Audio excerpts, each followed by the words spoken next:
গরুর ভুঁড়ি উজুরি বা বট যে নামেই চিনুন না কেন একই জিনিস। আর এই গরুর ভুঁড়ি পছন্দ করে না এমন কাউকে হয়তোবা খুঁজে পাওয়া মুশকিল। অনেকেই কিন্তু এটা সঠিক পদ্ধতিতে রান্না না করতে পারার কারণে এই ভুঁড়ির যে আসল স্বাদ সেটা পান না।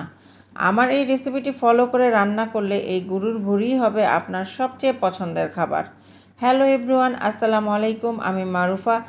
যেখান থেকে আমার ভিডিওটি দেখছেন সবাইকে ধন্যবাদ জানিয়ে আমি আমার আজকের রেসিপিটি শুরু করছি।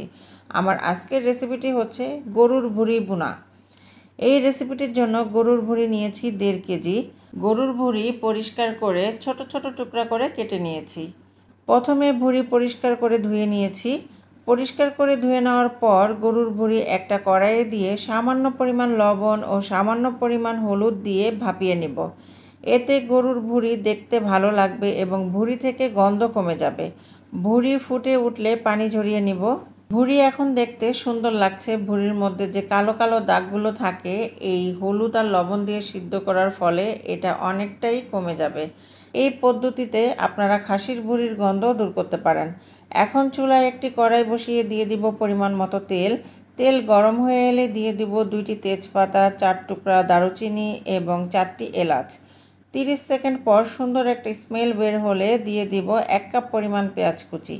পেঁয়াজ হালকা বাদামি রং হয়ে এলে দিয়ে দিব পরিমাণ মতো লবণ, 1 চা চামচ পরিমাণ আদা রসুন বাটা, দিয়ে দিব 2 চা চামচ পরিমাণ পেঁপে বাটা। এই পেঁপে বাটা দেওয়ার ফলে বট খুব ভালোভাবে সিদ্ধ হবে। দিয়ে দিব 1 চা চামচ পরিমাণ হলুদ গুঁড়া, দিয়ে দিব 1.5 চা চামচ পরিমাণ মরিচ গুঁড়া, 1 চা চামচ পরিমাণ ধনিয়া গুঁড়া, ঘরে তৈরি করা গরম মশলা। এই গরম মশলার ভিডিও আমার পেজে দেওয়া আছে। গরম মশলা দিয়ে দিব 1/2 চা চামচ পরিমাণ। এখন সামান্য পরিমাণ পানি অ্যাড করে দেব এবং মশলাগুলোর কাঁচা গন্ধ চলে যাওয়া পর্যন্ত কষিয়ে নেব। মশলা কষানো হয়ে গেলে ভাপিয়ে রাখা ভুঁড়িগুলো কড়াইয়ে দিয়ে দিব। মশলার সাথে ভুঁড়িগুলো ভালো করে কষিয়ে নেব। যখন মশলা থেকে তেল ছেড়ে দেবে তখন দিয়ে দিব পানি। আমি এখানে নর্মাল পানি অ্যাড করছি। পানি দিয়ে বলক আসা পর্যন্ত অপেক্ষা করব। বলক চলে এলে চুলার আঁচটাকে লোতে রেখে ঢাকনা দিয়ে ঢেকে 2 ঘন্টার মতো রান্না করব। মাঝে মাঝে 2-1 বার নেড়ে চেড়ে দিব। আর সেই আন্দাজ করেই আমি এখানে পানিটা অ্যাড করেছি। 2 ঘন্টা 20 মিনিট পর তরকারির পানি প্রায় শুকিয়ে গিয়েছে। আমি ভুঁড়ি সিদ্ধ হয়েছে কিনা চেক করে দেখেছি। ভুঁড়ি ঠিকঠাক সিদ্ধ হয়েছে।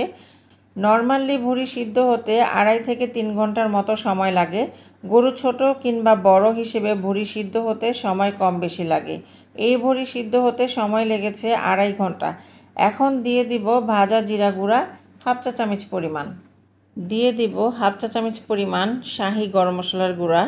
আমি তরকারির প্রথমেই 1/2 চা চামচ পরিমাণ শাহি গরম মশলার গুঁড়া দিয়েছিলাম। আর এখন দিয়ে দিলাম 1/2 চামচ পরিমাণ গরম মশলার গুঁড়া। টোটাল 1 চামচ পরিমাণ গরম মশলা এই ভুঁড়ির তরকারিটায় আমি দিয়েছি। এখন সামান্য নেড়েচেড়ে দিয়ে ঢাকনা দিয়ে ঢেকে দেব। আমি ভুঁড়ির তরকারিটায় একটা ফোড়ন বা বাগার দিব। চুলায় একটি কড়াই বসিয়ে দিয়ে দিব 1/4 কাপ সরিষার তেল। তেল গরম হয়ে এলে দিয়ে দিব 3টা শুকনো মরিচ। মরিচ হালকা নেড়েচেড়ে দিয়ে দিব 2 টেবিল চামচ পরিমাণ পেঁয়াজ কুচি।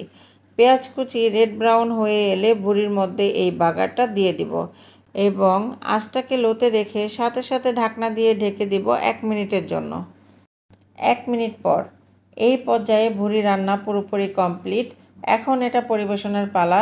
খুব সহজভাবে রেসিপিটি করে দেখিয়েছি। বাড়িতে ট্রাই করবেন। খেতে কেমন হয়েছে কমেন্ট বক্সে জানাবেন। আমার এই রেসিপিটি ভালো লেগে থাকলে বেশি বেশি শেয়ার করে দিয়ে অন্যদের দেখার সুযোগ করে দিবেন। আর পরবর্তী রান্না দেখার আমন্ত্রণ জানিয়ে এখানেই বিদায় নিচ্ছি। আল্লাহ হাফেজ।